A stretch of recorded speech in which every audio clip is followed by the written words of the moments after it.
প্রতিদিন কবর, যার কবর যেখানে, তার কবর তাকে ডাক দিয়ে বলে, ও আল্লাহর বান্দা শোনো, আনা বাইতুদ দুধ, আমি পোকামাকড়ের ঘর।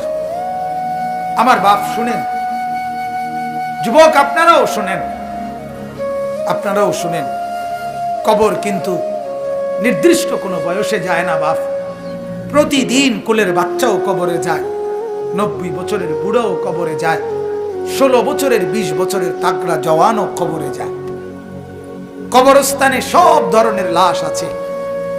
এজন্য কবর ডেকে বলে, ও আল্লাহর বান্দা, আমি পোকামাকড়ের ঘর। সেই ব্যক্তি যে একটা মশারি ছাড়া, একটা সামান্য মশার কামড় সহ্য করতে পারো না, একটা মশা কানের কাছ দিয়ে গেলে তোমার ঘুম ভাঙ্গে যায়, মশারি টাঙ্গাও, কয়েল জ্বালাও, অ্যারোসল লাগাও,